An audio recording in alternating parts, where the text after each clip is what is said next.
Before we start tonight's Slash Trax Action News, we want to let you know about Hunt a Killer. It's a board game series that's mailed out to you.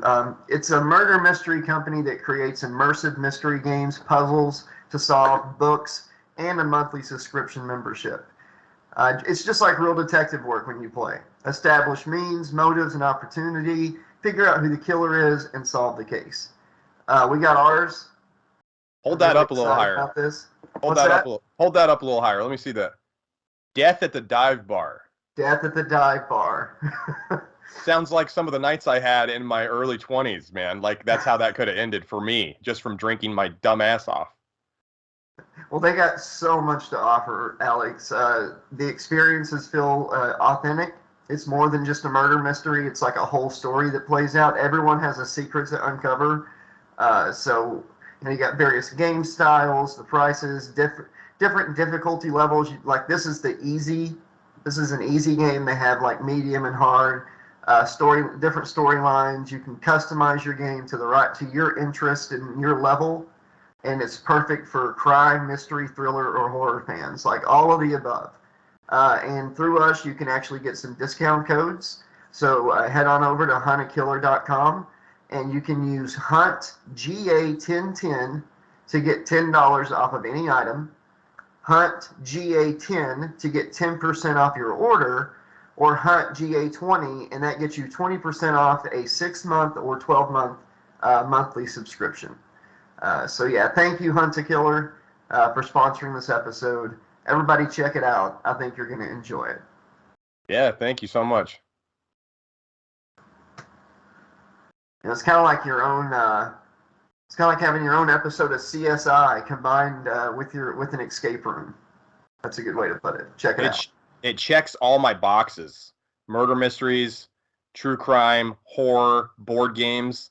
As a kid growing up in the '80s, Josh, board games were my jam. I actually looked forward to the power going off sometimes in my town because that meant I could pull out the freaking board games and just annoy my family with them. So, yeah, I was a big fan. The only thing I didn't like about the power going out was you had to boil your water to take a bath. That was kind of a bitch. But, no. Yeah. If this hunter-killer thing was around when we were kids, I would have been playing this for sure. Oh, yeah. And they've got licensed ones, too, like your... Yeah, the Blair Witch Project. Yeah. Yeah, and that one, Josh, is actually I think that's the expansion pack. It came with like 5 different board game like boxes. I don't know if that's either 5 different like variations of the game or 5 different players, but I definitely want to crack that thing open when we're together and play that big time. I'm looking forward to that. That's awesome. Absolutely. Welcome to episode number 21 of Slash Trax Action News. I'm Alex Vanover. And I'm Josh LaRue. The show is finally old enough to buy alcohol. And 21. Smoke. Hey, if the show showed up and it got ID'd, you could be like, oh, it's God, you just make me feel young again. What a wonderful thing to say to Josh and I. Josh, your hair is older than 21 years at this point, since you've cut it, right? Right, it's been over a year. It's like a year and a half. But I don't have to show an ID anymore now that I've grown it out. I can just show them that, you know. Mm-hmm. And be like, does that look like I'm 21? It's all over the place. It's like highlights at this point. It's going to be white. Come next episode 50. You're more self-conscious about it. I can't even really see it. You don't see that white right there? Not really. It looks like just looks like you're under a really bright light. Like you're a deli, like a deli item made at a Quick Mart, like a Hot Pocket or a beef and bean burrito, just sizzling under that light you got over there in the studios. Hey, I dig it. If it does go all white, it'll make me feel like Bill Moseley from House of a Thousand Corpses and Devil's Rejects and 3 from Hell. Just be Otis Firefly. I was just gonna say that you've got the Lily Munster hair going on right now. It's beautiful. Yeah, thank you. It's a lot of work. Your hair is actually long enough now to where you could have the Bride of Frankenstein hair. If you did it up like in a beehive. Elsa Lancaster. Yeah, the Bride of LaRue. The Bride of the Streets. Oh my God, Bride of the Streets. You don't marry the streets, son. You just casually date the streets. So check this out, Josh. So we'll get into a little bit of channel news before we start the actual episode. The last episode number 20 of the podcast, and it's not like this is breaking news to you because you know, but I don't know that the audience knows. It's over 88,000 views since we dropped it. So in 1 month, episode number 20 of the podcast has over 88,000 views. Yes. That is incredible. I'm blown away by it. I'm humbled by it. And I just want to say thank you so much to everyone who has watched and helped support the show and the channel. Yes, thank you. And the channel itself is, what's it at right now, subscribers? This morning, okay, so we went to bed last night, and you and I were talking, and, just texting and stuff, talking about the show that we're going to do right now. We were at 30,000 subscribers, okay? Yep. I woke up 8 hours later. It's at 30,200 subscribers. It went up 200 subscribers in 8 hours. What the fuck, man? That's insane. On our way to 50, man. I can't wait. I hope everybody's enjoying the podcast, the riff show, the narrations, the paranormal shows. There's a lot to see on here on the channel. And I'm blown away by that. I never dreamed there'd be 30,000. When I first started the narrations and stuff, I was like, oh, it'd be so cool to get a couple thousand subscribers, you know. Yeah. But it's still going. It's still going. It's still going up. That's it's unreal. Probably 30,300 by now. Now you're just getting a big head because, it'll probably be 30,500 by the time that this episode's done. Let's see. Hey, while you're checking that out, I want to talk real quick about Slash Trax, our riff show. So the last episode of Slash Trax, Friday the 13th, Part 3, not only broke the record for a Slash Trax episode, the previous record was Scream 3 with 54,000 views. Yeah. Friday the 13th, Part 3 didn't just break the record. It freaking shattered the record and sprinted by it and then lapped it. It is now at 77,000 views. It went past 75. It's over. Yeah, it's 77,000. Oh, and it's still going up. Wow. Every day it goes up. I am absolutely the most shocked I've ever been by any episode we've ever released. I cannot believe that Shelly and the Barn from Friday the 13th Part 3 are bringing in such huge numbers. It's fucking nuts, man. Hold on to your hats. If you've got socks on, pull them up because they're about ready to be knocked off, son. I haven't told Alex about this yet, but I've just ordered 50 of the Anaglyph red and blue 3D cardboard glasses, and I'm going to actually make a full 3D version of that episode. I can even make the wraparounds be Anaglyph 3D, the wraparounds we do. I can. It's in the editing software, so I'm going to make a 3D version of that episode where you have the wraparounds and the movie all in Anaglyph 3D, and I'm going to give away the 50 pairs of glasses on the channel to any subscribers that want them and wants to check out that other version of the episode in 3D. So that'll be coming up sometime in the next couple months. That's insane, man. Well, we didn't film anything in 3D, you and I, for the wraparounds. It'll still work in my editing equipment. You can change anything from regular to Anaglyph 3D. It'll just make it look like we're kind of coming out of the screen a little bit. It's not gonna. We didn't do any 3D, shots or anything. Yeah. But it will look 3D-ish on the wraparounds. But the movie itself, it's not like the new high-tech 3D. It's like back in the day, cardboard glasses, that sort of thing. So. Oh yeah, like when you're a little kid and you get a pair of those on your Raisin Bran box, and then on the back you're like looking at the crossword or whatever maze they have. Fred and Barney on the back of your Cocoa Pebbles are in 3D. And if you try to watch this version of the episode when we put it out without them, you're going to have a headache. I sent Alex 2 versions of the movie. He's like, man, that quality is horrible. Yeah. And I'm an idiot, too, by the way, because I was like, Josh, this copy sucks, man. We can't show this on the channel. And you're like, Alex, I sent you the 3D version and the normal version. You are an idiot. You are a dum-dum. I didn't say that. Well, you said it without saying it, and I accepted your critique of it because I was being stupid. Honestly, it was horrible. my dumb ass tried to watch it for about 5 minutes, just seeing how the sound and stuff was. Yeah. And I had a migraine. I had literally had a migraine. And I was like, why am I still watching this? It's killing me. But You can't focus on anything. Your eyes are starting to go cross. It's like you've been drinking and you're hungover, but you don't get to actually have fun and be drunk. It's horrible. You didn't actually get to drink. You just hungover. And had a lot of positive outpouring for that episode, so thank you, everybody. It was a lot of fun. All right, so we got a couple other channel things we got to talk about before we get into the nice comment, mean comment, the first segment of the show. Josh, you are narrating a new book right now. Yeah. Would you like to tell the Slashaholics what it is and what's going on? Yeah, I just put out chapters 3, 4, and 5 of Freddy vs. Ash. It's a fan novel by A.S. Eggleston. Jason is mentioned. It's a fan fiction book, really. It takes place after Freddy versus Jason. Freddy's fed up with trying to find a way back and just getting killed again. So he's wanting to use the Necronomicon to be brought back full time and full power. And it's really interesting so far. Like I said, I just put out an hour narration. Usually it's like 20, 30 minutes, but I had not put out a narration in over a month due to some personal issues and some health problems. And I put that out. It's a double length. Check it out, and more chapters will be up in the next week or so. Heck yeah, and that one's getting some pretty good response from the fans and the people on the channel. It's over 1,700 views in less than a week, isn't it? Yeah, it's got some really good numbers.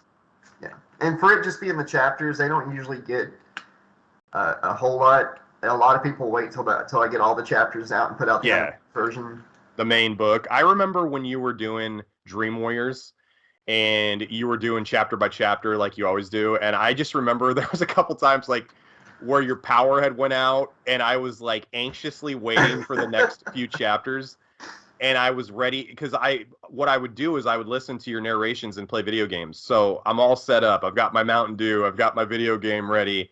I look to see the new chapters and there's nothing. And I was just like, well, what the hell am I going to do now? I got to find something else. I'm fucked. Speaking of finding something else to do, boys and girls, if you're bored and you don't have anything to do, you could shoot us and the channel an email at slashtrax2020@gmail.com. And if you have any questions for Josh or I, if you have any ideas for movies that you'd like us to riff, if you have any ideas for stories you'd like us to cover on the podcast, movies that you'd like us to review on the upcoming Slash Trax review show. I know we talk about it all the time, but it is going to happen. The first episode of Slash Trax reviews has already been selected. It is going to be Josh. Do you remember? Nightmare on Elm Street. Freddy versus Jason. Oh, okay. Yes, Freddy. It's going to be Freddy versus Jason. But Nightmare on Elm Street will be one of the first few because I think we're doing the Nightmare on Elm Street series to start the show. In no particular order. Also, if you are a business or a company and you like the content that we put out and you think we would be a good match or a good show or something that you'd like to partner with and you would potentially like to sponsor us and maybe get your product that you're selling on the show, shoot us an email, slashtrax2020@gmail.com. Josh and I read every email that we get. Yeah, check it out. Hunt a Killer. That's how we got into contact with them, the fine people over there, and they sent us some amazing board games, and we're doing business, man. It's America. We're doing the Lord's work here. We're going to do something for them, and they're doing something for us, and we love them for it. So go out there, check out Hunt a Killer, and get some of those amazing true crime, horror board games. But yeah, slashtrax2020@gmail.com. Josh, enough of the business. Let's get into the show. One more thing, because we do need to fund the show. Keep an eye on the screen throughout the episode. You'll see the email that he mentioned, but also please check out our Patreon at patreon.com/80slasherlibrarian. Link will be on the screen throughout the video here and there. You can sign up for as low as $1 a month, support the channel, and keep it going and growing for years to come. I love the low as $1, but inflation has hit. So let's shoot for $1.02 for as low as $1. I'm just kidding. I don't. I'm joking. Hey, we did go grocery shopping the other day, Josh, and Nicole and I went grocery shopping. Got a gallon of milk, 2 pounds of ground beef, baby loaf of Tillamook cheese. Tillamook is the name brand cheese in Oregon. You know, some eggs and some vegetables and some cans of beefaroni. You know, about a year ago, that would have been, what, $25? Now, it was $373. Oh my God! I'm Wow. joking. I'm joking. It's a lot more for groceries. Have you noticed that in Arkansas? Yeah, a little bit. You know, the government, no matter who's running it, has a dial on their desk, and Yeah. you know, it's like, oh, I'm going to make the gas more expensive. Now I'm going to make the food more expensive. Not only can they not drive to the restaurant anymore because gas is too expensive, but when they get to said restaurant, they're not going to be able to afford to actually eat at the restaurant either. It's just so funny that they think that like somebody's just out there turning a dial, and it's always somebody's fault. You know, it's not just the world. You know, It's just like one industry affects the next industry exactly. affects the next industry. It So it's is. like, Yeah. yeah, well, no, I'm sorry to cut you off, but you're right. It's like if truckers who deliver your food to the restaurants, to the other state or whatever, if gas is super expensive, guess what? The price of the food is going to be expensive. It's just, and then the price of the food that the restaurant is preparing is going to be more expensive. It's just bing, bing, bing, bing, bing. Yep. Whatever. It's just the way it goes. You could have the scarecrows running all the government, and you're going to have good days. You're going to have bad days. But yeah, it's we do have a new Whataburger in town. It's a Southern fast food joint. I sent you pictures the other night. We tried to go there. It looked And ridiculous. Like, I got anxiety just looking at the parking lot and the length of the line at the drive-through. That just gave me major anxiety. they had our city police there guiding people in. Just imagine that you sign up to the force, and your first gig is helping people get a heart attack at the Whataburger. You know, Dude, this way. Whataburger is a regional burger location, like in Texas and in Arkansas and in the South and Midwest, but it's really catching on. I've seen advertisements for Whataburger in Oregon, and we don't have any like close to us at all, but it makes me want to have a Whataburger really bad. Hey, So you could tell that cop hated it too, Alex. We pulled in. We just went inside and waited. We didn't go through the line, but he's like, over there. It's like, just go. and the ambulance is right past the drive-through window, so after you have a heart attack from this gigantic, delicious burger, they can wheel your ass out on a gurney and throw you into the back of the ambulance and head you to the hospital. He hated his job that night. I guarantee it. Sorry, I didn't mean to interrupt you. Go ahead. No, you're fine. Let's get into nice comment, mean comment, nice comment. Let's do it. All right. First nice comment of the episode. Had a blast. Thanks, Master Evil, for picking this pair to riff this movie. And that's from Hassan Tutar, and that's regarding Slash Trax number 32, Friday the 13th, Part 3. Thank you. Yeah, thanks, Glad you Hassan. enjoyed that riff. Thanks, Master Evil, for selecting us. I really appreciate it. Things have gone really well in my prison cell. Really enjoy it. Thanks, man. At least our prison cells double as a news studio, you know? Oh, yeah. But you know what the problem is? There's no food in either version. Is the clown filming you over there? Yeah, the clown's running the ring light and the sound right now. Yeah. Mean comment of the week. And it's not even really that mean. I couldn't really find anything that I'm not making this up either, guys and girls.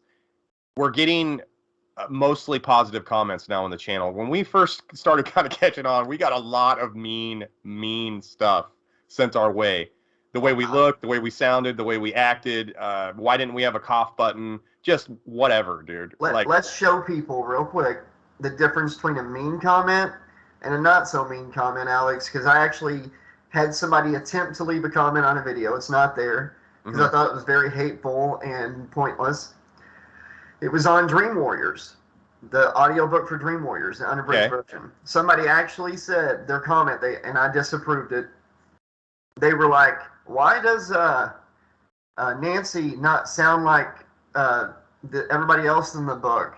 Because I just love your hissy, annoying AF voice so much.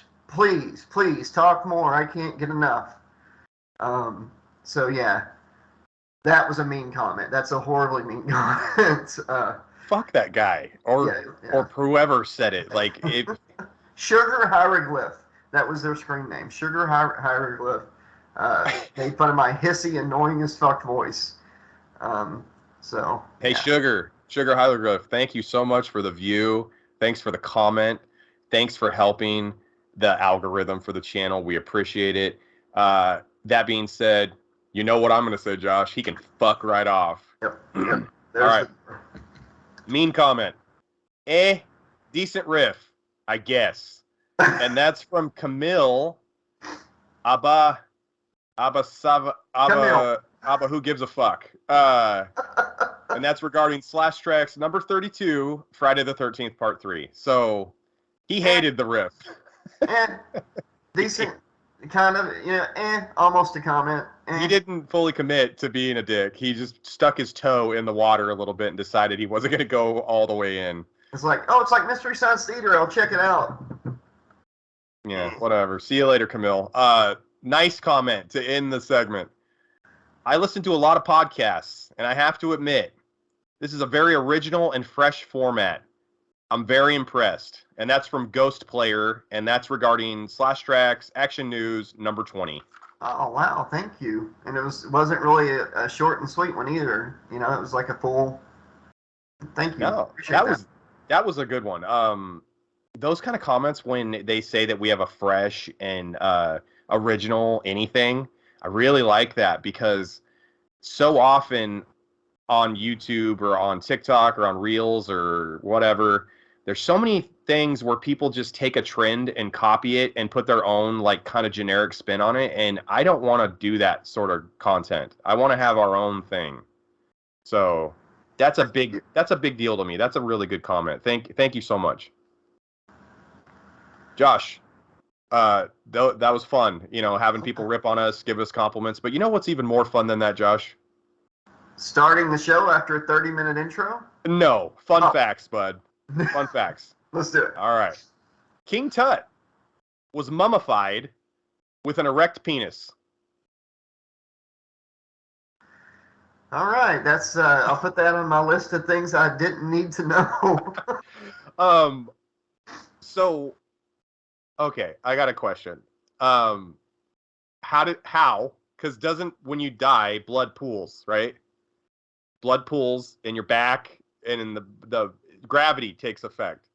So how did he still have an erect penis, first of all? And second of all, back in the old days, they probably only had so much gauze and like tape to mummify people with. So like, I don't know if they took into account the fact that they had to add more tape to the mummy for his dick.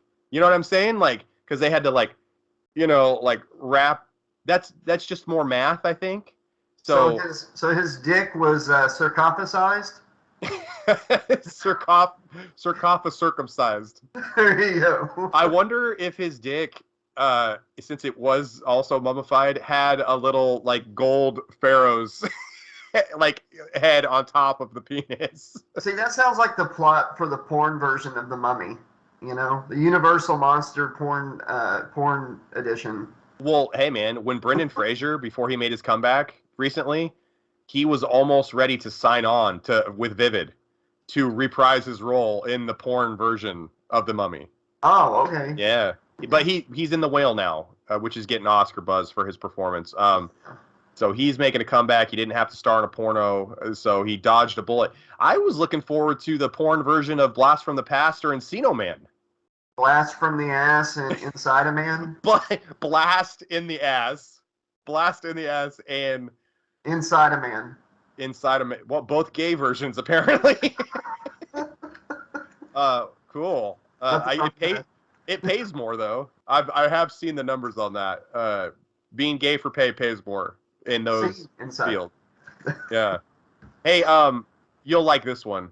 If Jurassic Park was real, it would cost an estimated $11,907 billion a year to maintain and run it. Wow. Mm-hmm. Yeah, there's no profit there. There's no profit. No, there's no profit there. And the first thought I had as I went to Joe Exotic from the Tiger King when he was so like one I'm they never gonna financially. I'm never gonna be able to financially recover from this. No, it was the one where he was talking. They're like the average cost for a tiger to be fed per year is $10,000, and then Joe Exotic's like, I can feed a tiger for $3,000, and because he's getting like carcasses of like deer and like cows that are infested with diseases and stuff, right? Expired hot dogs from Walmart. Yeah, yeah, and he's making pizza at his restaurant at the game park with the expired meat. But no, I'm thinking in his head, if he saw that number, what could Joe Exotic cut the $11,907,000,000,000 number down to if he was running the show? What's he feeding the dinosaurs? I just breed enough dinosaurs that they could just hunt and eat themselves. Yeah. I guess then the vegetarians. I guess that's yeah. Oh, I thought of another one in the Army gal. There you go. Hey, a heterosexual one. Nice, dude. Wait a minute. Furry duty. Brendan Fraser, you're just thinking Pauly Shore because he was in Encino Man. We're talking. No. Link makes a cameo in Jury Duty, Furry Duty, and he makes a cameo in the Army Now, in the Army Gal. So Wait a minute. Link, the Encino Man character. He does not make a cameo in both those, does he? Yes, as Link from Encino Man. You're being serious. Yeah. He had already been in like School Ties and like a bunch of other films by that point. Yeah, he makes a cameo in both of them as Link. I wonder if he was playing Rad Racer in both those films. All right, dude. So check this out. Check this one out. Penis captivus is a rare occurrence when the vagina clamps down on the penis very firmly and the penis isn't able to withdraw from the vagina. So it's a Venus claptrap. It's a Venus vag trap. And a penis fly trap. It's the actual real life version of everybody's favorite movie that's on every free streaming device. Teeth. Yeah. We're never gonna riff that. I really hope we're probably gonna riff that. I've seen that movie like at least 3 or 4 times, and every time I watch it, I'm like, it's probably gonna be better this time, and it's not. It's never better. All right, Josh. In Singapore, not flushing a public toilet after you've used it is considered a crime. Wow. What about if you leave the toilet seat up? Is that a crime too? Only if the woman is in charge of making the laws in Singapore. Misdemeanor or felony or death sentence? In Singapore, that's where the American kid was caned for vandalizing public property. Do you remember that when he was publicly caned? Yeah. So he was vandalizing. I can't imagine. You're probably getting a couple cane strikes to the ass cheeks, probably for that. I mean, just to let you know, like you were rude for not flushing. You know what I mean? Yeah. Like that's disrespectful. So your pants are already down. They have someone monitoring the public bathroom. So before you even get your pants back up, there's a guard out there waiting to cane your ass. And like, oh my god! As long as you wipe first and not like chili or whatever. Oh, dude, I don't even want to know what the penalty in Singapore for not wiping would be. What's the city like? That's they just chain you down and just cane your ass for like a minute and a half. They're like, first of all, you didn't wipe. Second of all, you didn't flush. You rude American, you stupid bastard. What's the penalty for not washing your hands in Singapore? What is it? I don't know. Probably just more caning. Probably more public caning, I'm sure. It's like oh, let's see. Caning. Like everything that's illegal ends in a really good violent caning. And a public shaming. All right. So listen Monkey to this. boner. Journey to the creation of birth. Josh. I'm good. I'm done. Did you know that male weightlifters can lift heavier objects after watching erotic videos? Like the ones I just mentioned? Yeah, all of them. You know, it's crazy that sometimes you'll like go off on tangents of stuff that I'm about to talk talk about. Oh, So, my God. weightlifters, So man. get some hyped up. Well, do they test for performance enhancers like that way? Like they're like, okay, he's got no testosterone boosts, he's got no steroids in his blood. We got to check his penis though. We got to see if this is artificially enhanced by Vivid or Brazzers, because he benched a lot and he just deadlifted a lot. He may have watched porno before that performance. Just a little bit. Yeah. Hey man, I know you've been working out like shit all week. I'm Alex. I'm your spotter. I'm your weightlifting buddy, Josh. I want to see you succeed. Okay. I know you got a lot of health and fitness goals. Forget about lifting this week. I want you to take Debbie Does Dallas, this copy of this Blu-ray I have of Debbie Does Dallas. I want you to go home. I want you to watch that a couple times. Watch it all week if you have to. Come back. You're going to be a new man. You're going to have the performance of a lifetime in the gym. What do you think, bud?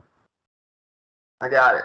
Yeah, PRs, dude. You know what? I think men in general perform better after they've had an orgasm anyway, because I mean, if you're not focused on sex constantly, you get more shit done, right? Like the clearest I ever think is after that, having sex. Like because I'm not worried about getting more sex. Right? Yeah, there are some people that suffer from I can't think of the condition, post-coital depression, where like What? afterwards they feel like the most depressed they felt in their entire life, like nothing matters, like the world is ending. What? It's like But crushing, debilitating shit they feel. really? Because they think they're never going to have sex again, or that they'll never be able to have that feeling again? It's just a chemical reaction to the orgasm. Post-coital dysphoria, I think is what it's called. Okay. Now, if they have a nocturnal emission, like a wet dream, do they immediately go from the wet dream into a fucking nightmare? Because do they just go straight into nightmare land then? Because they're depressed because of that? I don't know. How Why does are you that work? asking me? All of a sudden, they're having sex, like Joey in Dream Master. You're having sex, just great. You get to sleep with the nurse, and then all of a sudden, you're in Freddy's fucking bus being drove into the desert. Is that how that works? Jeez, man. Josh, nearly 96% of high schools in France have condom vending machines. What's your thoughts? Pretty smart, actually. I bet they have a lower birth rate than we have in our schools. Well, that's fine and dandy. Safe sex is great and everything, but like when I was in high school, if I had money for a vending machine, it was for snacks. So I think I would have had a really hard time deciding between a can of Surge or Citra or having sex later in the afternoon after school was out. It's like soda, Surge, 35-cent Surge or Citra, In all or fairness, sex. the machines are for the people that were getting laid, though. Yeah, I wasn't getting laid in high school. I wasn't even getting smoochies. I got one smoochie from my first girlfriend junior year, and she kissed me real quick, and I was going to weights class. I was in my gym shorts. I had a major boner right after that. So not only am I have a boner, but now I have to walk to the weight room across the courtyard with a boner in my shorts. Horrible. Did you get the workout done? No, well, it actually might have helped. If she would have helped me blow a load, I could have performed better in the weight room later on, according to our other fun fact. We got one more fun fact, Josh, to end this segment. All right. McDonald's ultimately got rid of their spoon-shaped coffee stirrers. Do you remember those? Yeah. Okay, they got rid of those because people kept using them to do cocaine. The trend became so widespread that in some countries, a bump was referred to as a McSpoon. They should have just ran with it, man. Ba ba ba ba ba. I'm doing coke. They take, woo! I'm loving it. Or if you got really fucking high that day, that was considered supersizing it. Like if you did a lot of coke with the spoon, you're supersizing it. Yeah. And that's my dad joke of the show. Or bad joke. My dad bad. Bad dad. Looney Tunes, action in the back. Oh my god. Okay, we got a trend. I I just swapped it as all. It was back in action, but yeah. Brendan, that might have been the movie, that or George of the Jungle. Those might have been the two movies that actually ended Brendan Fraser's career at the time. Dudley Do Anyone. Dudley Do Right. Do you remember when Brendan Fraser in the late 90s started doing those movies? And it was like, what are you doing? Like, you're asking for your career to end. I think Dudley Do Right ended it for him. He was just Nicolas Caging it, man. Just taking everything I can, man. Just do it. Be a movie whore. He was doing it, but at the same time, those Brendan Fraser movies actually went into the theater. Nicolas Cage's movies, like, don't even go to theater anymore. He gets paid for them, though. I mean, he's doing enough of them that he's probably making more than he was making doing one film a year back in the day. Maybe he should stop buying the Elephant Man's bones and fucking the first copy of Superman and all these other crazy things he buys. That meta movie he did recently did really good at the box office, apparently. So people still are interested in him. It's not that he's not a good actor. He is fantastic. He's won an Academy Award. Nick Cage is just, everybody knows that he's eccentric. Yeah. He doesn't have a valve or like a filter for roles he selects, right? That's established. He's like Christopher Walken. Christopher Walken is on record saying he's never turned down a movie role. Some people just, they want to work. They probably have a phobia that if they turn down work, they're not going to get it again, Bruce, right? Why are you dressed like Batman? Yeah, I mean, but seriously, dude, like, that's probably a thing, right? They're probably afraid, some sort of deep-seated fear of failure or whatever. I don't know. Speaking of failure, let's get into your favorite topic of the show. Let's get into sports. All right, Josh. Wait. You're going to talk about the Houston Texans.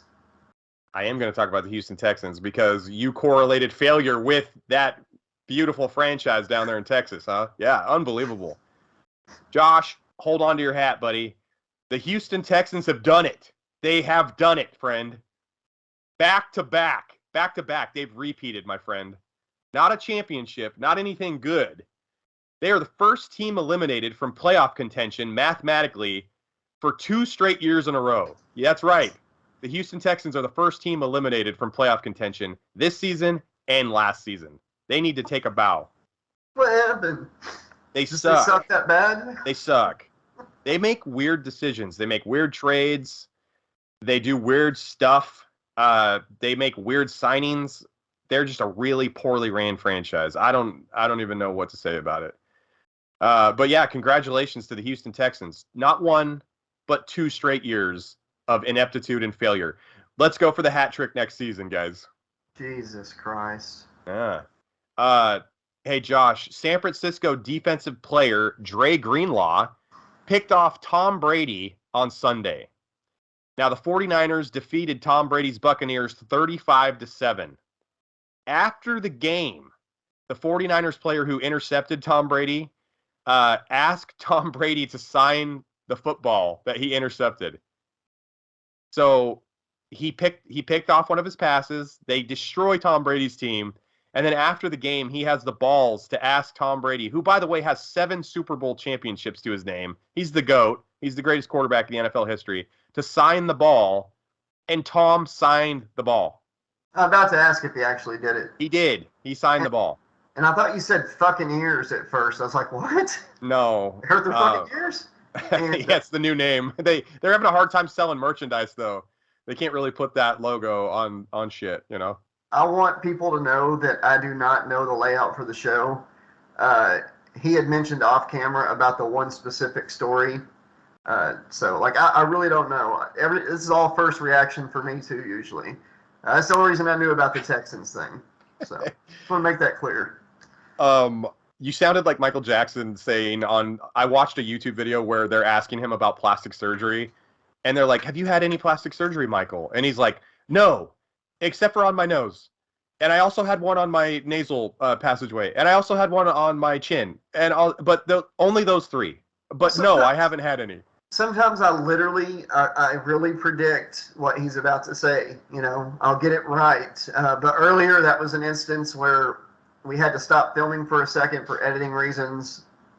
I happened to hear what he was going to talk about. So no, for all future references and past references, I have no idea. This is new for me too. Every episode, he writes the layout, and he's damn good at it. So what do we got in story number dos?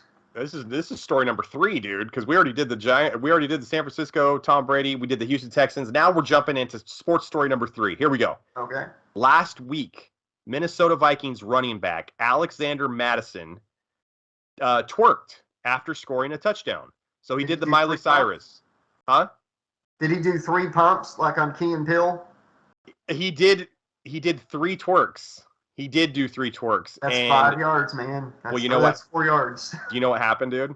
He was fined $6,503 for twerking. Oh, and man. that works out to $2,167 per twerk. Yeah, and that's like 2 minutes of his pay, dude. That's horrible.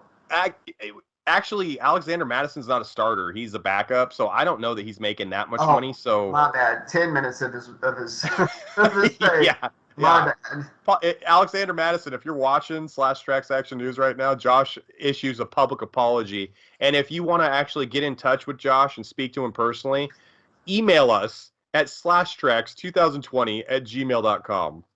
And let us know what it's like to not be one of the top players and still make way too goddamn much money. We'd love to hear. Oh, he's coming on now. Last sports story of the episode. So all-time scoring leader, Kareem Abdul-Jabbar. So he's the all-time scoring leader in the NBA. He's been on episodes of Full House. He's been on the Ernest basketball movie. He's done a lot of Hollywood stuff. He's very well known. He was even better in college than he was in the pros, if you can actually wrap your mind around that. Wow. Kareem Abdul-Jabbar's college record at UCLA.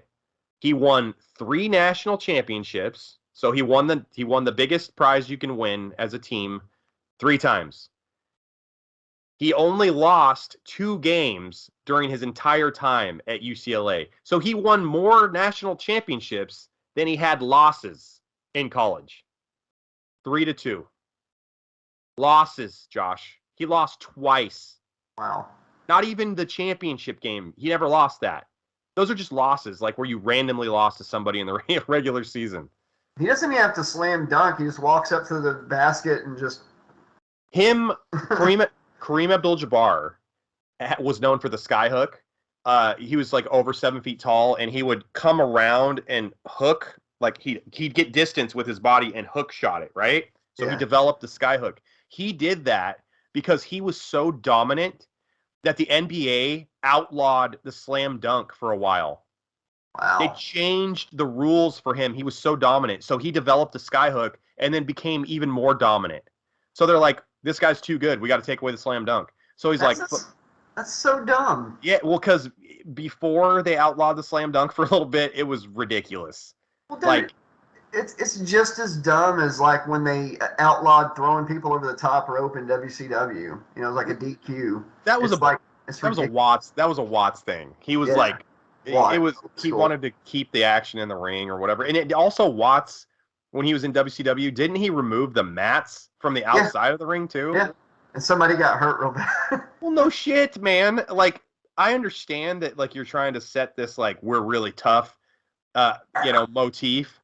But you're going to fuck up all the guys who were working their ass off for you, and then you're not going to have anybody to work your shows.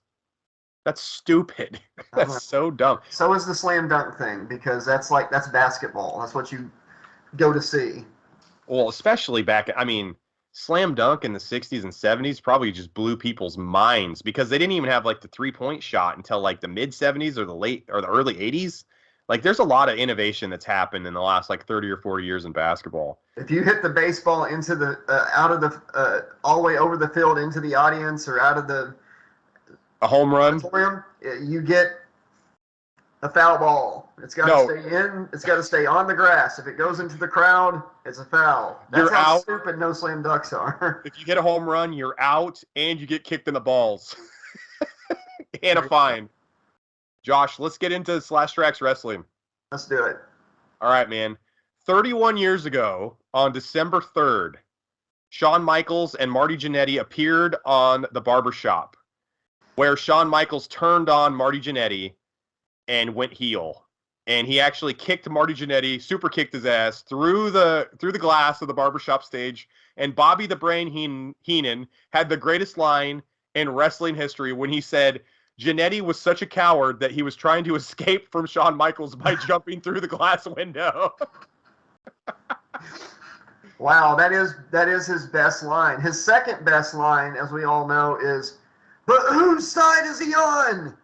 almost fucking up the whole Hogan heel turn. Ruined the biggest fucking angle in the history of professional wrestling. The biggest angle ever. Can Right? you imagine Tony Schiavone just looking at him like, he's all, you totally fucked this thing did up. your mom drop you as a child? But no, Marty Jannetty, I thought he was hurt, dude. I was like, let's see, I was like 7 or 6 going. What? You said it was May? No, it was December. 31 years ago, in December 3rd. So I was 7 years old. I remember watching that, and I cried. The Rockers were like my favorite tag team, and I thought Marty Jannetty was really hurt. I always liked Marty better than Shawn back then, which is crazy. So did I. And if you go back and watch tape or matches of them, Marty was just as good in the ring, if not better, than Shawn was. Technically, charisma, moveset, speaking on the mic, Shawn really developed later on. And when Shawn first went solo, like as a singles wrestler, they had to give him Sherry Martel because he couldn't really carry an interview by himself. Yeah. He didn't have enough heat. If you want to see something really cool, and you got the network, the WWE network, I haven't checked it recently. I don't know if they've got everything on there that was on the old version or... Just about. I wish they would get all the WCW Saturday Night stuff on there. I think it only got like 91 and 92. Anyways, go on there. I think it's like 2000... It's somewhere between 2004 and 2007. Marty Jannetty came back to WWE for like a small angle. I think when Shawn was about to fight Triple H or something. He was going to wrestle Kurt Angle. Kurt Angle, yeah. And Jannetty wrestles Kurt Angle and does a pretty good match. But you also get to see a tag match during that period of time with Shawn and Jannetty teaming up again. As the Rockers. With the music. Yeah, and Shawn really tried to get Jannetty to stay clean and become a part of the roster again. And what ended it was Jannetty's behavior outside the ring. But he was working good. He worked really good when he came back. And Sherry Martel actually came back to pair up with Kurt Angle.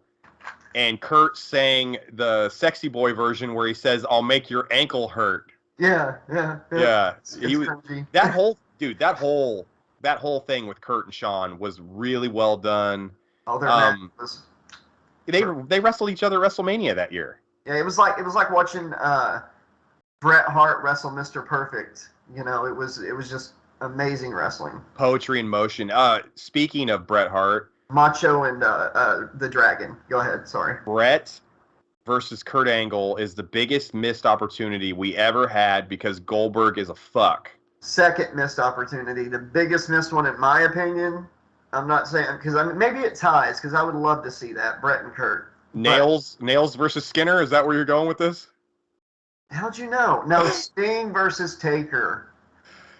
Oh, Sting versus Taker. Hogan versus Brock. We saw that. Hogan versus and Stone Roman Cold. Reigns. So you just kill him. Hogan and Cena. Hogan versus Austin. Stone Cold. They never did Sting Undertaker, not because Sting didn't want to do it. Undertaker just poo-pooed on it. He didn't want to do it.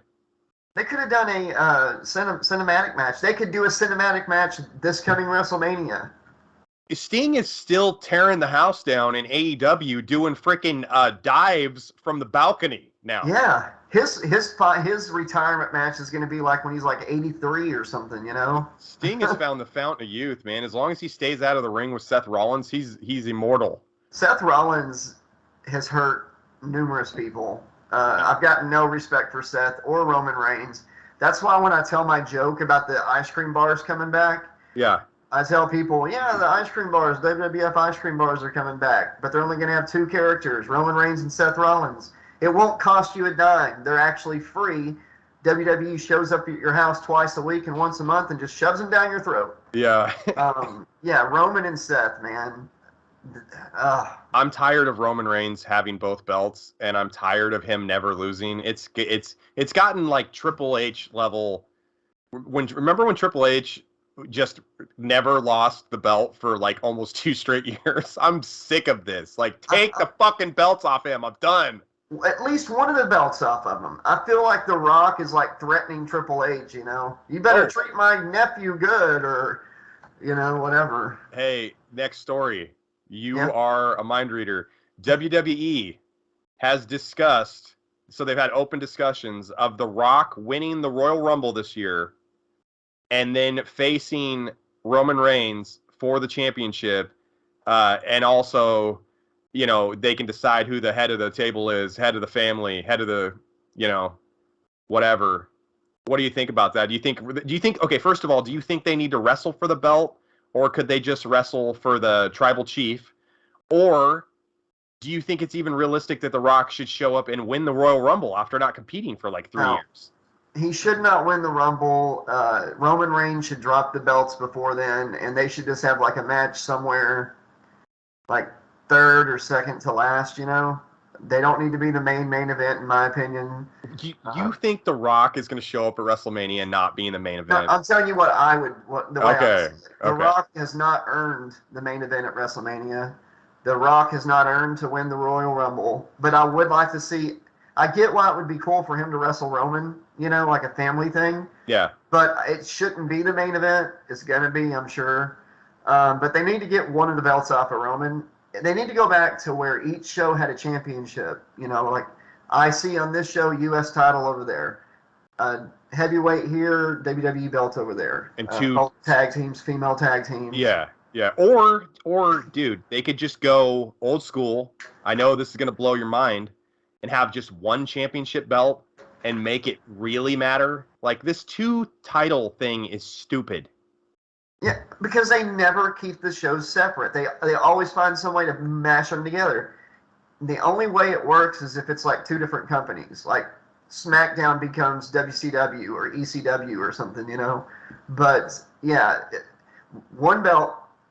Like we need the WWE title, IC or US, either one. Tag belts, female championship, female tag team, and maybe a cruiserweight. That's it. The only reason they went to having the big gold belt on like SmackDown and the WWE on Raw was because WCW was out of business. So they were trying to create competition between their own company. AEW is around right now. So is TNA. So is, you know, NWA. They don't, those are lesser companies, but AEW, they don't have to do that anymore. They should just get rid of some of these belts. It's ridiculous. And give us an IC belt like it used to look. I don't even care if you do the Attitude Era one where it's like a perfect oval or whatever. Yeah, I didn't like that either. Give us something better than what, because all the belts right now, they look like crap. They look so generic and cheap. You know, get us some type of winged eagle. Go retro. That's what's in. Retro is in right now. So yeah, Lex Luger was on Twitter the other day, and somebody posted like, "What's your favorite belt?" or whatever, and Lex Luger emphatically was like, "Winged eagle is the best." And I know he wrestled in that era, but he's speaking for the majority of wrestling fans. The new titles, like Josh said, suck. They're not aesthetically pleasing. They're ugly. And if you're not going to bring back all the old ones, can we at least have the old IC belt back? Because that thing was gorgeous. Do you remember when, who was it? Was it Cody Rhodes that brought that back? He did bring it back. And before he got injured, we talked about on a previous episode of Slash Trax News, Cody had plans for bringing back the winged eagle. So maybe when because Cody's making progress right now in his recovery, and he's supposedly supposed to show up at the Royal Rumble, and they're talking about him winning the Royal Rumble. So hopefully, if The Rock doesn't win and Cody does win, right? Can we please just get the gosh darn winged eagle on Cody? Just bring it back, just even for a little bit, please. And bring gimmicks back. We need some tag teams, man. We need a tag team division. And I'm so sick of people just using their name for their wrestling persona. You know, I know it's too late to do like it was back in the day, like Legion of Doom or the Rocker. Actually, the Rockers that might work, but you could natural disasters. Those days are over. But you could still come up with something, right? Some type of gimmick that's not too cartoony. They're not completely over though, Josh, because they have I don't even know the name of it now, but they have this tag team where they dress up almost like Vikings, the Viking Raiders. Is that their name? I think they're the Viking Raiders. They dress up like Vikings. They have like war paint on their face. They could have easily been in the 80s or 90s. So they're still doing that crap. They could have a good version of what you're talking about. They could get it over. Yeah, the tag division in the 80s and early 90s was so much fun. It was so much fun. The hot tags, and nobody knows how to tag wrestle anymore, you know? And yeah. You can blame Vince McMahon for the tag team division going straight in the shitter because he does it. He's on the record. There's multiple documented evidence all over the place that Vince McMahon does not like tag team wrestling. He just doesn't. So he didn't push it. It's not a big deal. He used the tag team titles to put like a single wrestler and another single wrestler together just so he can break them up and have a WrestleMania match. That's all. That's the only reason he does tag team anything. Tag psychology has such a rich history, like the Freebirds. I said the Three Birds. And they created the Freebird rule. Yeah, shit like that. It was so much fun. I want to see gimmicks again. I'm tired of like John Johnson versus Ryan Miller. And their give gear us something. And their gear isn't colorful. They have no like individuality. They just have like black trunks, black boots. It's all generic. They look like create a character on SmackDown versus Raw for PlayStation where you put no energy or time into your character. Yeah. Like let's come up with a couple gimmick names for people that don't have one. Seth Rollins, the Psycho. Whatever. Or Dean Ambrose, the Lunatic Fringe.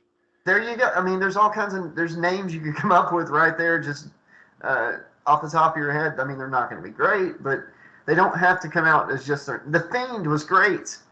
Bray Wyatt was great. I loved his gimmick. He's back, and they're doing it again, and he's boring. Yeah. They're not using it correctly right now. They're doing the same. They never have used it correctly. They're not doing it again. It's boring. They're doing the same fucking interview every Raw with him. You know what killed Bray Wyatt? What? Goldberg. Goldberg killed. Oh yeah, when Bray Wyatt ever had. When he took the belt from him in like 33 seconds. Yeah, that killed Bray, in my opinion.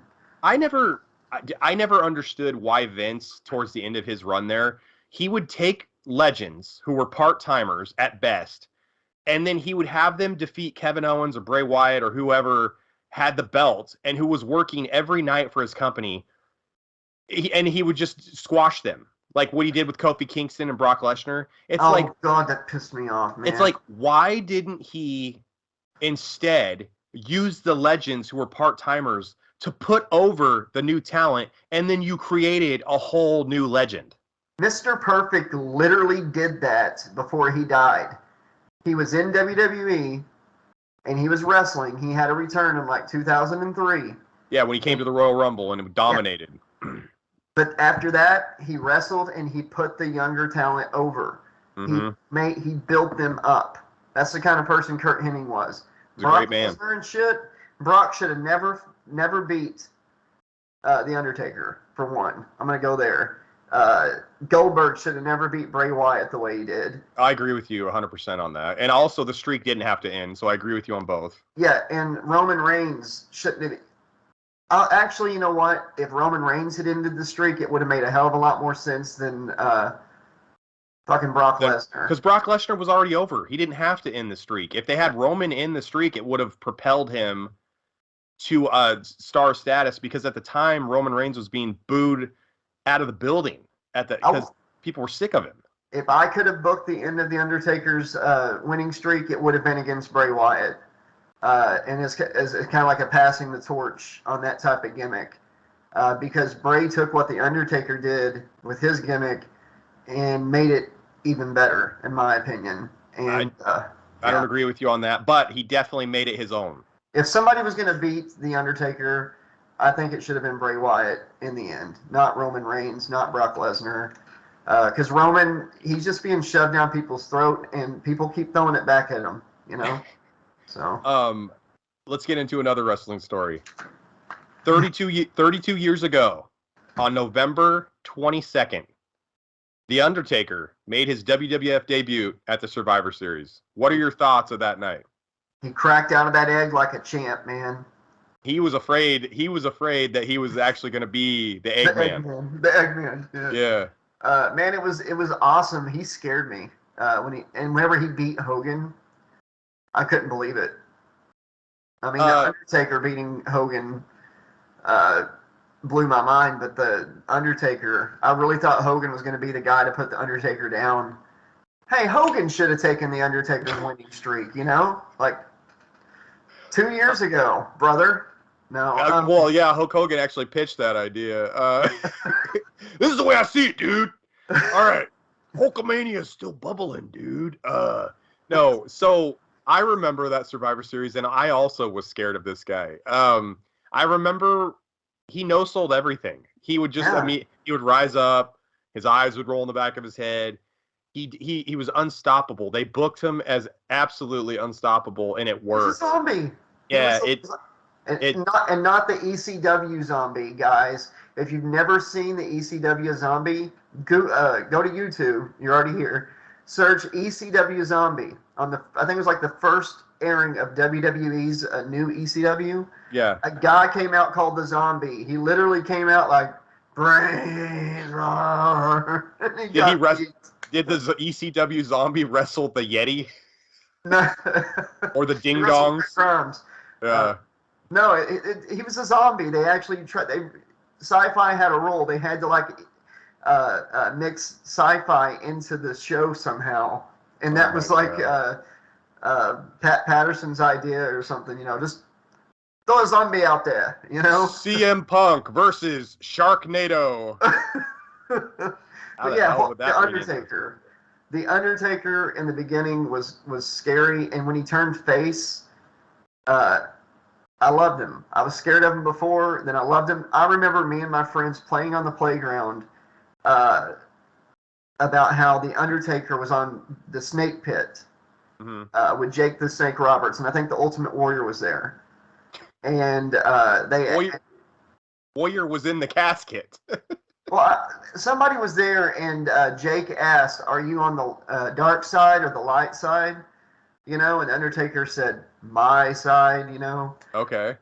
And I remember we were like playing those things out on the playground. So Undertaker in the early days was fucking awesome. It was like it was the best gimmick that Vince ever created. It worked. It wouldn't have worked with any other wrestler, I don't think.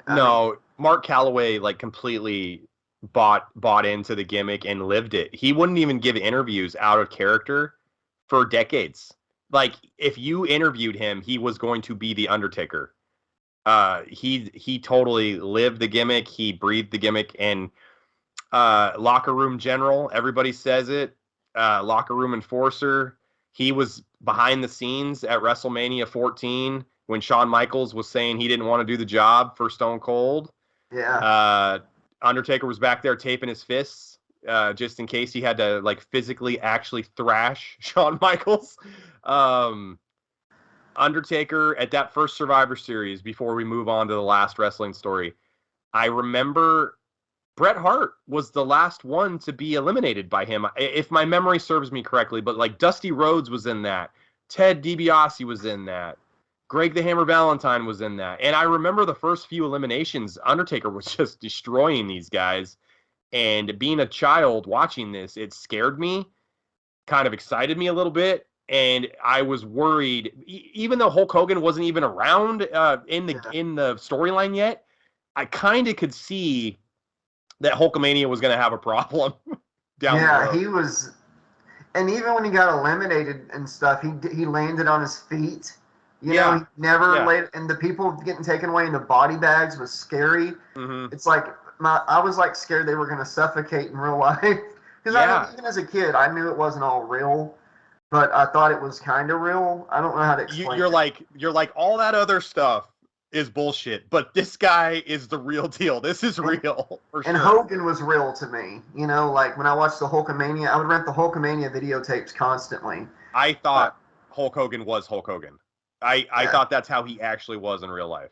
Like when my parents, if I like stayed at home, my parents went out of town, or I was at a babysitter's, they would let me go rent a bunch of tapes, pay-per-views and whatnot. I never got to actually watch pay-per-views when they happened. It was later. Me neither. But the Nobody Undertaker, and I'll shut up, I swear. The Undertaker it's funny that he got over the way he did, because he pretty much did what the Ultimate Warrior did, but he did it in slow motion and it worked. You know, he no-sold everybody's finishers and stuff. For him, it worked because he actually knew how to do technical wrestling if he needed to. Yeah, Mark Warrior was just blown up. So. This is like, I don't even want to talk about this. You just said Warrior. I was looking at winning percentages, like house matches, dark matches, pay-per-views, Raws, SmackDowns, and the wrestler who had the best winning percentage was the Ultimate Warrior.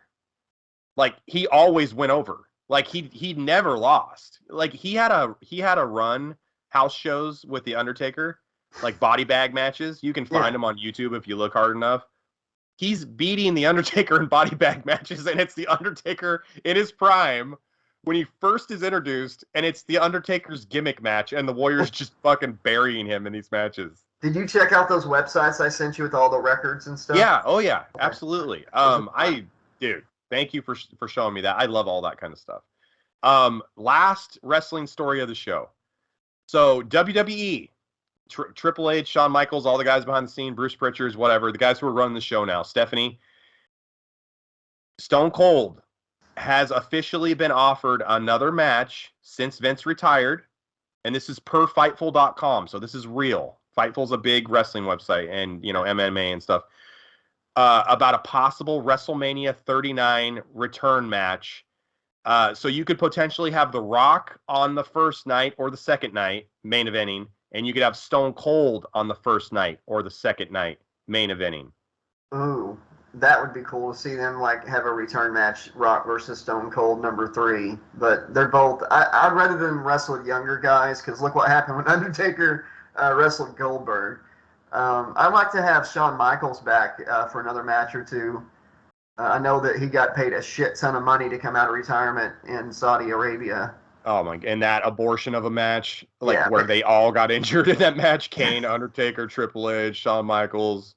But yeah, I would like to. I don't like that WrestleMania is a 2-night event now. No, I hate it. We don't need 9 hours of WrestleMania. I'm sorry. You know, back in the day, you were either good enough to make the cut for WrestleMania, or you weren't.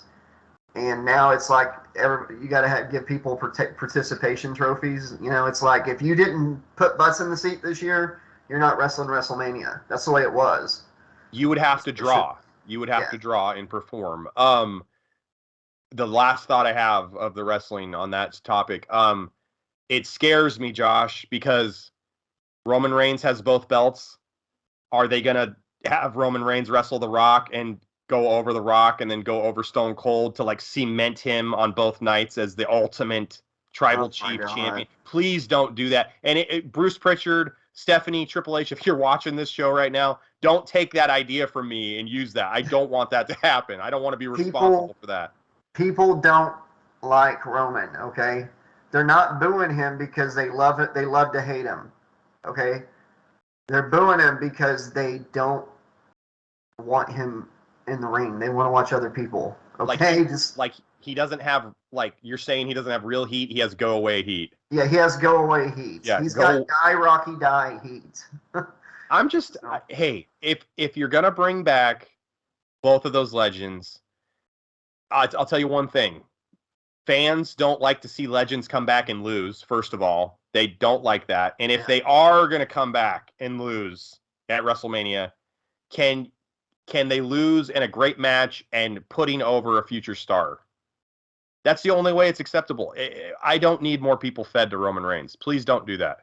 Watch him try to sell Stone Cold versus Goldberg that everybody wanted back in '97. Stone Cold would, dude. I'll tell you one thing about Steve Austin. He's not going to commit to anything unless he's going to give it 100%, and he knows he can give it physically 100%. And it's got to be something creatively enticing to him, and it's got to make sense to him, because Steve Austin won't do something that he thinks is stupid. If it doesn't make sense to him creatively, he's not going to do it. Okay. They get a plan for him for WrestleMania. He shows up at WrestleMania, puts his ball down, and all of a sudden they're like, "Hey, things changed. You got to wrestle Brock Lesnar tonight." And he's going over. Stone Cold picks up his ball and takes it home. Again, That's round my 2. Yeah, he might put over Brock at WrestleMania, especially considering what he'd be paid for that if it happened. I have a personal thing against Stone Cold. I still like the guy, but the whole Roddy Piper thing, Google it if you don't know about it, people. I haven't completely forgiven him, but it was cool to see him come back, and if he can get in there and do what he loves again, that'll be fucking awesome.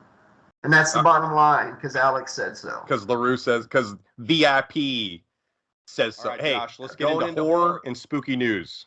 Horror and spooky. All right. Josh, your favorite horror spooky franchise is at it again, bud. Scream 6 is coming out in less than 90 days. It's going to be released on March 10th, 2023. Ghostface takes Manhattan with a shotgun. Not interested. I'm not interested either. There's no Sydney. Supposedly, there's no Sydney. They brought Kirby back from Scream 4. How? Hayden Panettiere. Oh, okay. So I remember the character. Yeah, so they bring her back. They've got some of the characters that they had from Scream 5. Courtney Cox is the only legacy character left. And of the legacy characters that were left, she's the one I didn't want in the film. If I had a choice, I would have rather just give me Neve Campbell. I don't. She should have died, and Dewey should still be alive. Dewey got fucked. David Arquette. They killed him. The way they killed him, they made him look heroic, but at the same time, they made him look stupid. He would have shot him in the head before he did anything. That would have been where he shot. From all the experience he had in the past? Exactly. Yeah. In the face. And secondly, the little girl. Wednesday? There's no way that Wednesday Addams? Oh, wait, the girl who played the killer. Yeah, there's no way that she stabbed him in the front and the back and pulled the knives all the way up his body. There's no way she's that strong. And that scene gave away that the boyfriend was the other killer. Oh, yeah, in the elevator when he looks back and he's like, why are you going back? Yeah. Also, to piggyback on that real quick, when the girl who overpowers Dewey and kills him, right? Okay, I understand she was wearing like a bulletproof vest or whatever, and Dewey like unloaded a whole clip into her chest. Guess what, boys and girls and slashaholics? Even though she wouldn't die from being shot like 6 times in the chest, she would have been fucked up because she wouldn't be able to breathe. She would have had the wind knocked out of her. She probably would have had severe bruising, probably internal bleeding, because those stop you from the bullet going into your body. They don't stop you from getting really hurt bad. She would have broken ribs, shattered ribs. Yeah, dude. She weighed like 110 pounds. I mean, come on. And there's no way she's eviscerating a grown man no. from crotch to neck. There's no way. No, it's they did Dewey dirty. And also, Scream 6, the turnaround time's way too fast. I can't imagine that the script is going to be any good. I can't imagine that the movie's going to be any good. The only way that I'm going to accept this movie is if Ghostface is killed by toxic waste in the sewers of Manhattan. That's the only way that and then Ghostface turns into a baby Ghostface. Well, he didn't really turn into a baby Jason. She was hallucinating. A baby Stu or Billy. That's how that movie should end. It sounds like it should be straight to video, to streaming, in my opinion. 100% cash grab. Scream 5 did really well financially, and they're like, we need to get this out as fast as we possibly can to make as much money as possible. But Josh, guess what, pal? Dream Master, Nightmare on Elm Street 4, biggest financial success of the original Freddy films. Dream Child, which was released less than a year later, was the biggest flop. And I'll tell you why. They didn't have a script. They were filming scenes that weren't even written on the same day. They were writing the scenes they were filming that day. Jurassic Park 3 did that too. Yeah, and guess what? All those Jurassic Park 3 actually made money, but not enough money to actually run the actual Jurassic Park if it existed. But they did pretty well. But what I'm saying is, whenever you have a movie with that quick of a turnaround time, it's not going to be good. You're setting yourself up for failure. Things take time. Which is why this podcast episode is going to be the best one we've ever done, because it has been a month since we've released one, and I wrote a pretty damn good show today. Okay, thank you. All right, on December 2nd, 1983, Josh, 39 years ago, so my whole lifetime ago, Michael Jackson's Thriller music video was broadcast for the very first time on MTV. Wow. That is one of the most iconic things of my childhood. Absolutely. The poem at the end by Vincent Price always freaked me out. Funny though, go to YouTube and type in Starlight by Michael Jackson. I know he wrote Starlight instead of Thriller to the Thriller theme. Yeah, Thriller came after Starlight. If you listen to Starlight, that's what we almost had instead of Thriller. Mm-hmm. It's the same melody, the same instrumental music, vibe, everything. And it's actually a pretty good song. It's just not Thriller. Thriller is excellent. My mom, this is before I was even born, my brother liked the Thriller music video so much that whenever it would air on MTV, like regardless of what time it was, so if my brother was in bed, Mom would go and wake him up so he could come and watch it. That's awesome. Yeah, that's a great memory for the spoiler. So the spoiler has a good memory with Mom.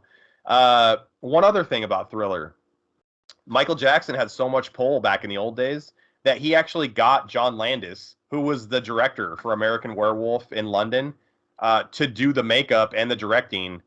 Not the makeup, but do the actual directing for the Thriller video. And I think they actually had a lot of the same makeup artists from the film do the makeup for the Thriller music video. So, yeah, Michael Jackson was like, I really like that American Werewolf in London. I think I want to get the director, I want to get the writer, and I want to get the guys who did the makeup, and then I want to do it. Here's some money, Shimon.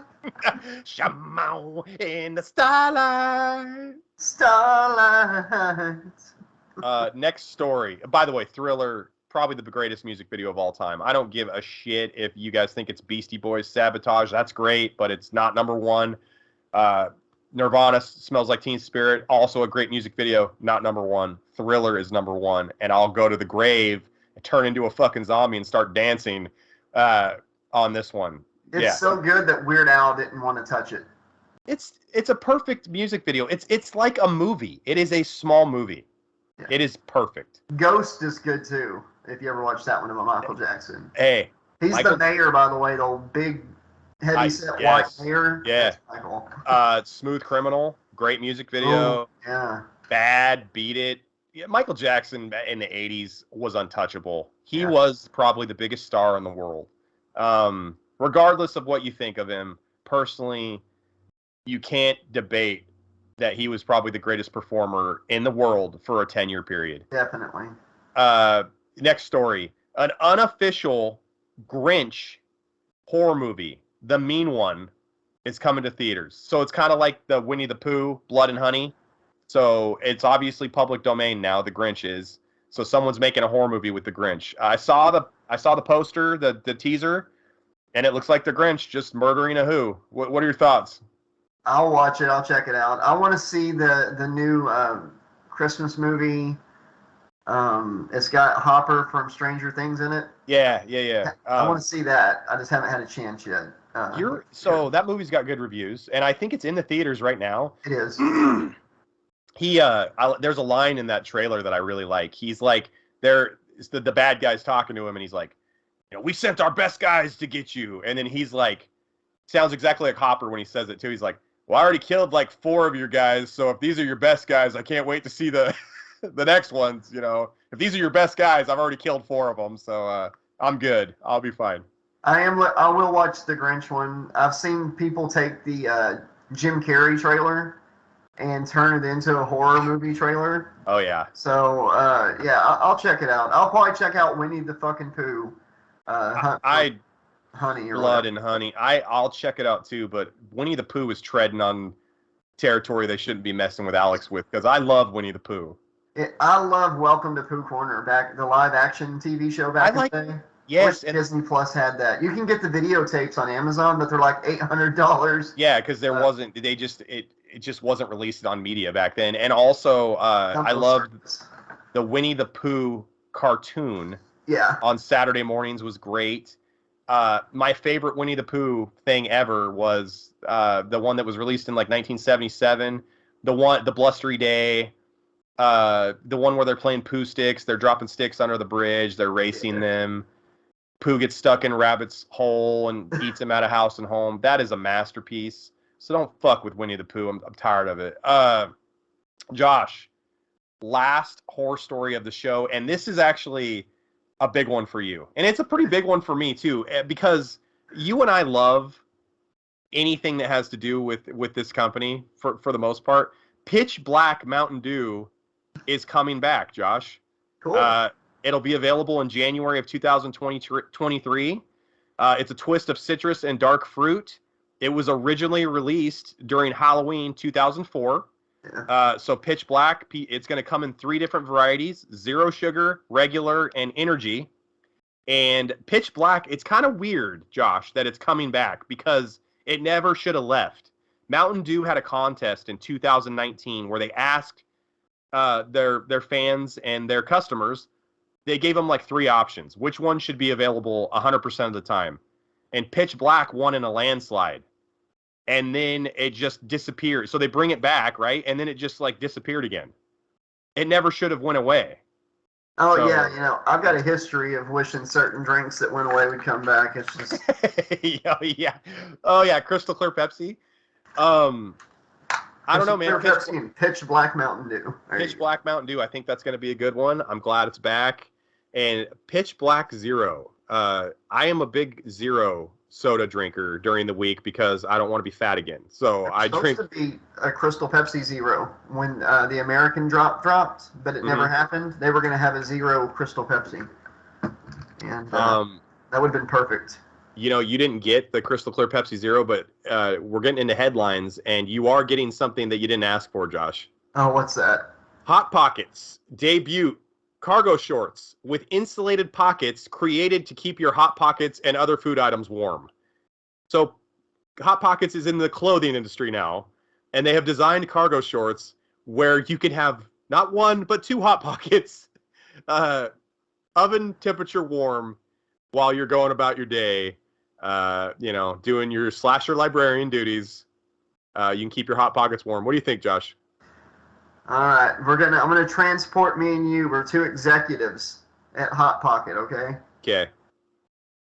Ask me to pitch you a good idea. Pitch me a good idea, Josh. I'm a Hot Pocket executive. Make it good. You know how our food item has the word pocket in it? Yeah. What if we incorporated actual pockets? That are hot? Yes. That are hot? Like your pockets. You could keep your Hot Pockets in your Hot Pockets. In your Hot Pockets. That's fucking brilliant. Right? That's genius. And then I'd be like, hold on 1 second. All right. You just took a big Mick bump off your Mick spoon. Yeah. What do you think of my plan? I think it's great. I think we need to roll this out immediately for Christmas, for the Christmas season. Josh, Yes. there are twins in British Columbia who are linked at the head. So they're conjoined twins, Josh. Since they share a brain, they can see through each other's eyes and hear each other's thoughts. And they actually can communicate in their own head. They hear each other's thoughts. So they have full conversations in their head. Wow, that's amazing. That awesome. Is fucking crazy, man. That's like sci-fi movie stuff. That's awesome. They can feel each other's feelings. So if you got your feelings hurt, I could feel that. I would feel that. You know what would suck about this though? If you were attracted to a girl I wasn't, I'd be like, oh God, not this again. I don't want this bullshit again. Picturing her. Quit it. Yeah. Can you stop? Like we would have to share a penis, obviously, or maybe you don't. There's 2 bodies. Yeah, they have 2 bodies. So I don't know. You know what's weird though? So let me look at my notes here. Their names are Tatiana and Krista. Tatiana controls 3 arms and 1 leg, and Krista controls 3 legs and 1 arm. And then I have some other notes really quick. Their brains are connected at the thalamus bridge, and it's 1 in every 2.5 million births this happens. So, wow. Obviously you can't take them apart because they share, that their brain. I just thought it was crazy that they could actually see through each other's eyes and they can talk to each other like Professor X in their mind. I wonder if they would like marry one guy or two. I don't know. And would it be considered cheating if the other one was having sexual pleasure because they share a brain and feelings, if the one is having sex with their husband and the other one isn't? How does that work? And are they automatically in the lifestyle at that point? Because, who knows? I don't know. That's crazy. Here's another crazy story, Josh. Rafael Valido had been digging. He's in prison. So this guy's in prison. His name's Rafael. Mm-hmm. And he's in a Brazilian prison. He spent 5 years digging a tunnel. So 5 years, like Andy Dufresne in Shawshank, basically. So he spent 5 years trying to dig his way out of jail. And the tunnel led straight to the guard's room. And there's a photo online of this guy. And he actually was a pretty tall and kind of an overweight guy. He got stuck, like Winnie the Pooh, in the rabbit hole. And he couldn't get out. And the guards weren't even in the room when he went through the guard's room. He got stuck and he was scared. And he had to shout for the guards to come and free him. There's a photo online of this. This happened. At least it got him through 5 years, 5 years of just being a prisoner in Brazil. Fellow prisoner said Raphael was cool but rude. Yeah. And his partner that he was working with to dig his way out, his name was Michelangelo, and he didn't get a lot done because he was a party dude. Oh, okay. Yeah. Taylor Lautner, star of the Twilight series. He was the Lycan. He was the one who was the werewolf. Okay. Okay. You know, being a werewolf is better than being a vampire. Why? No, just Google it. You'll see. I thought you had a dad joke for me. No, it's like real events. Yeah. So hey, Google why being a werewolf is better than a vampire. But before you do that, Josh, you can join the Slash Trax and 80s Slasher Librarian with Alex Vandiver Patreon. You can. Right? For as little as $1 a month. Yeah. And we also just cut and recorded our very first Patreon exclusive content in this episode. So if you're a member, you're going to be able to see that on top of this episode. And if you want to send us a message, or if you're a company and you want to sponsor us and you want to work with us, send us an email at slashtrax2020@gmail.com. Josh, Taylor Lautner, star of the Twilight series. He was the werewolf, the Lycan. His fiance, Taylor Dome, both recently got married. So they're both named Taylor Lautner. And it was actually confirmed that she would share the same name. So she's going to take his last name. They're both Taylor Lautner. That's awesome. That's cool. Like in school, we used to, like if boyfriend and girlfriend both had the same last name or something, we would, if y'all get married, y'all's going to have, so. Yeah, but this actually happened. This isn't schoolyard stuff where me and you were playing Jason Goes to Hell together or Saved by the Bell together. This happened. Last story of the episode, buddy. We're there. A man won a $30 million lottery jackpot recently. He went to get the money he won in a yellow, just a yellow costume. So it just looks like a emoji, like eyes, big eyes, like a weird face. So he's in this yellow mascot costume. And he was asked why he was wearing this costume. And he said that he didn't want to keep his prize, or he wanted to keep his prize secret from his wife and child. And he was quoted as saying he was worried that the money he won would make them lazy. Oh. I think he wore the costume because he's got some side shit going on. Yeah. And he doesn't want them to know that he won it because he's going to leave their asses in the dust and he's got a secret relationship, or he's just the worst father, worst husband ever. Either way, he's a dick. He's a dick. Meanwhile, back at his house, his wife's like, "Where did that costume go?" Yeah, where's that costume that we used to use for the lifestyle, the furry costume we used? And she turns on the TV. I thought it would have been great if he showed up in a Grimace costume. Like Or the from main one. the big purple. Dude, if they're making a Grinch horror movie and a Winnie the Pooh horror movie, there's going to be a Grimace, Hamburglar, and Birdie horror movie coming soon, guaranteed. Rubble, rubble. Wait. Rubble, rubble!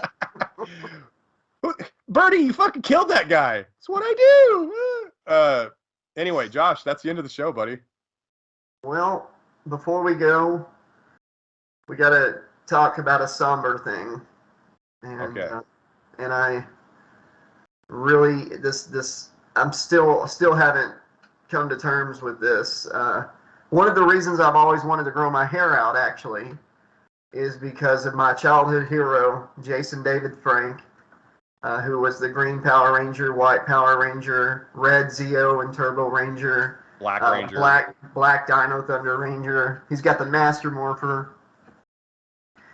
Jason David Frank was always a very positive influence in my life, especially as a kid. This dream of growing my hair out was because of him. And it's crazy that at the point in my life that I finally do it, we lost him a couple weeks ago. Not gonna talk about what happened. If you want to find that out, his wife is defending a lot of fake stories and stuff about him, and it's a very positive story she tells about him. And he was a great human being. So much positivity. Had a lot of love for his fans. He's had a lasting inspiration on me. Do you want to say anything about Jason? Yeah, I do.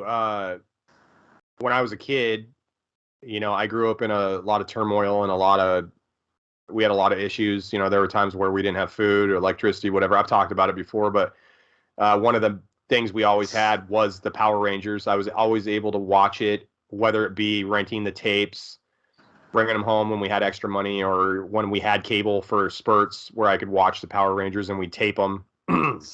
But Jason David Frank had a character arc on the Power Rangers where he went from evil to good, and he ended up being the leader of the Power Rangers. And even being an 11 or 12-year-old at the time, it just showed me that if you wanted to make changes, you could in your own life. And just following him throughout the years, he was always so positive and funny and charming and hardworking and genuine. I think the word for Jason David Frank would be genuine. I think he never bought into the I'm famous thing. He was never bigger than anybody. He was a human being, and he was flawed, but he was trying his very best. And we all make mistakes, and we all do dumb things, but you can bounce back from it. And he was a great example and a great role model for me, especially a kid who had a very rough go of it and didn't have a lot of role models. The Green Ranger and the White Ranger was a very inspirational and wonderful role model to have.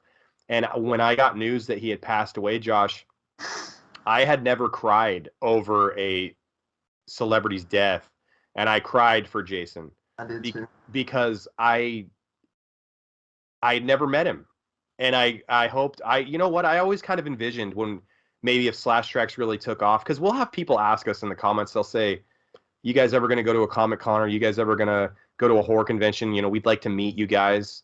I always kind of had this fantasy. It's like, maybe Josh and I will go to a Comic-Con and we'll have a booth or something someday, and we'll get to be close to Jason David Frank's booth, or maybe David Yost, or any of the Power Rangers, and we'll get to meet them. And unfortunately, that will never happen now. The world lost a great man, and I don't know what to say. It was terrible, Josh. And my thoughts and prayers go out to his family and his wife and his children. I always hope he's going to be missed. He will be. I feel like all my heroes are gone. Meatloaf, Hot Rod, Roddy Piper, Robin Williams, Norm Macdonald, Bob Saget, Gilbert Gottfried, Jason. It's just Scott Hall. It's out of all of those, Jason hit me the hardest. Me too. Me he too. I was bullied. You know, we talked about that, and going home from school and being able to watch, it was like an escape. And I had so many things like that, but he was a real inspiration for me. I had a tape where it was a Power Rangers tape, but it wasn't Power Rangers. It was him teaching a karate class. Like, you get this tape, and he would teach you the dragon or the white tiger. It was the green dragon kata or the white tiger kata. I can't remember. He created his own martial arts. Yeah, and I remember watching him on the big screen in the Power Ranger movie. I remember being at McDonald's, man, and I flipped over the paper that's on the tray, and it showed the Power Rangers and said Mighty Morphin Power Rangers, the movie, coming to theaters next summer. That's how I found out they were making a movie. I was like, oh, yeah, you know. Yeah. And a lot of people don't know this. Before he was on Power Rangers, VR Troopers was going to be his show. There's I didn't know that. Yeah, there's a pilot episode you can watch where it's just Jason David Frank. There's no teammates or anything. You got to watch that, man. I'll send you a link. It's a whole episode. But me and Alex are dedicating tonight's episode to Jason David Frank, and Alex found this really awesome inspirational video that Jason made, I think, a day before his death. It was recent. It was close to when Jason was taken away from us. And I hope that you guys can take some inspiration from the clip and use it to do some good in your life. Yes. And as I always say, be excellent to each other. Good night. Have a pleasant tomorrow. Stick around after our goodbyes and watch this video. Alex? Yeah. May the power protect you. And mahalo, dog. Guys, I'm going to tell you right now, be who you want to be. Follow your dreams, not other people's dreams. The most important thing is that you have to remember you're only worth as much as you say you're worth. Tell yourself, I am the best. Tell yourself, I can.